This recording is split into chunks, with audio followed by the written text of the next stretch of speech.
Hello. Important topic came to mind today that I'd love to share with everybody my perspective on.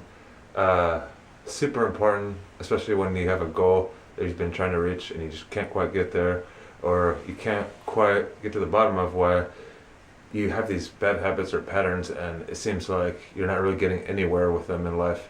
Some of them are longer than others, but yeah, basically, title of the video: How to discern which voice in your head is the voice that's actually serving your goals and the voice that keeps locking you in bad habits that are probably keeping you from your goals. So, quick, my background, basically, heavy in addiction, on all layers of it. So, I spent a lot of time, energy, developing a toolkit to help me get out of that. So, one way that I did that was to basically start to analyze what thought processes in my brain were keeping me locked in these patterns in the first place, and which were actually serving my new goals of health, of mental freedom, of success in my life. Finally, following my dreams, all that. So yeah, there's literally a lazy voice that some people in the spiritual community would call it the ego. Some people call it your subconscious mind in the psychology community, whatever you want to call it. But it's that voice that's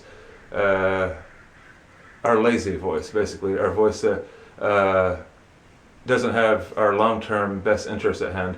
The one when we pass by a fast food restaurant that says, "Oh, just let's grab that burger really quick," etc. It sounds good in the short term, but it's not good for the long term. Which brings me to one of my first points in how to identify which voice is actually serving your goals is long term versus short term. Map this out on a piece of paper, folks, if you've got to. It will be really helpful, actually. Which thought processes are just a short-term craving of yours serving, or are they actually an investment for your long-term goal? Super powerful. Probably one of the most powerful processes that I have. Ask me more about it if you like.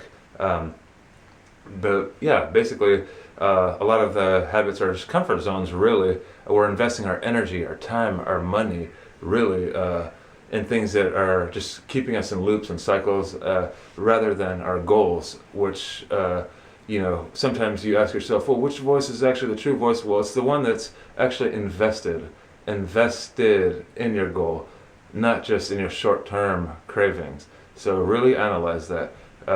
Because obviously what would be the better solution to the passing by a drive-through burger scenario or whatever would be to go home and cook a healthy meal. It's a little bit of an investment of time and effort, but it's going to help you feel better in the long run. It's going to help you plant the seed. So it really comes down to, is this serving short-term craving, or is it serving my goals? Because you have to start investing your energy, time, money, focus, thoughts, all that, whatever you got, and something outside of yourself that's in the future, not just your short-term cravings. So it's transmutation, it's whatever you want to call it.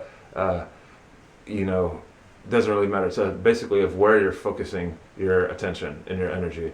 And like I said, after you map it all out, you can really easily say, okay, well, that's clearly comfort zone. The drive-through burger is the comfort zone. The cream in my coffee is the comfort zone, when instead I could use that money or whatever in my future goal, which is buying a house, for instance. There's a clear shift that can happen. It sounds like a pain in the butt or out of your comfort zone to even do a process like this, but I promise, in my experience, it's worth it in the long term. It's like checking your credit or something like that. It might be annoying at first, but once you do it and get it over with, it's like free. It's like, I'm glad I got to the bottom of that finally. So yeah, that's a very good way to do it. Long term versus short term. Another way that could really help you discern between which voice is actually serving your goals and which is keeping you in habits that are probably keeping you from your goals is to just constantly journal. Talking about writing. Journal every day, go back and reflect on it, meditate on it, and you'll again see your whole thought process from a different perspective. Perspective is a great tool to help you attain your goals in the first place, to help you, because a lot of times your perspective is very limited to your you here now, that you got these short-term cravings or distractions in front of your face, whether it be a cell phone or your job or whatever. It's true. you have to really identify which self, like I said, has your best interest in hand, and by journaling, you can really start to cut to the bull crap pretty quickly.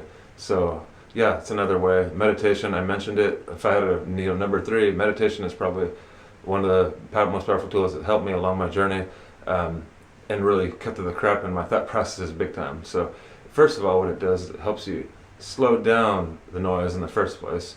So once you slow it down, then you can pick it apart and discern more which of the thought processes feel better and which don't. Which, once you slow it down, it's a lot easier to discern, because we're in our day-to-day jobs where with our distractions, like I mentioned before, it's really easy to get all this noise. I've been there, throughout my entire life. So meditation can really help you clear the noise, quiet it down, help you actually, once you get to that level, pretty quickly, with just a little bit of practice. Meditation takes practice. It's not something that's easy to do when you're new at it, but just like riding a bike, the more you do it, it gets easier. You could do it for longer and sit with yourself for longer, but after a while it becomes pretty natural. And once you're able to do that, you'll a lot more quickly be able to, okay, that thought process is definitely not serving my goals.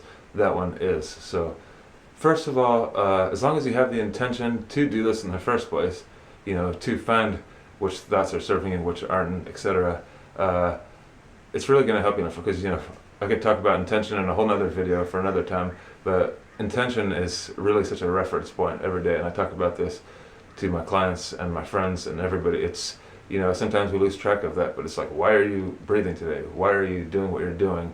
Your intention of your actions, is this intention, is my action sorry, actually serving my goal? Is the intention of behind it to serve my goal, or is it to just serve a short-term comfort, etc.? So yeah, you really have to get to the bottom of that, I guess. So yeah, anyways, I want to wrap this video up pretty quickly, but it's really not that hard. Once you incorporate the meditation, you incorporate the journaling, you diagram it out. Is this a comfort zone? Is this an investment? Number 1 is really probably the most powerful that you can do. It's not a really, all these 3 processes that I mentioned, complement each other very well. Do it at nighttime before bed for, like I said, at first it may be difficult to sit with yourself, but with practice, 30 minutes is a good goal to reach before bed, and when you wake up even. Go over your journal, your notes, your goals, your thought processes, and it really helps you when you do that before bed and waking up. Just instill it in the back of your mind, your day-to-day. You'll be like, gives you a whole new perspective, like, wow, okay, a lot of my actions really aren't in alignment with my goals in the first place. They're actually just bad habits, etc. And I can invest that energy, time, money, whatever, into my goals. So basically, making this little practice of the meditation, the journaling, etc., will really help clear the air for you in so many ways, and you'll see it just surface on its own. It doesn't take a whole lot of effort. Just having that first intention, like I said, makes the rest of this a lot more effortless, because the rest of the steps will come, and how to get there, and basically by using the meditation, using the journaling, using the writing, it's going to help you, really set a clear path for you which way you should be going. It's not going to be that difficult once you get there, but now it might seem a little bit cloudy. Once you start incorporating these practices, it'll be a much more clear-cut path. Much love to you all. Thank you for listening. Bye-bye now. Bye.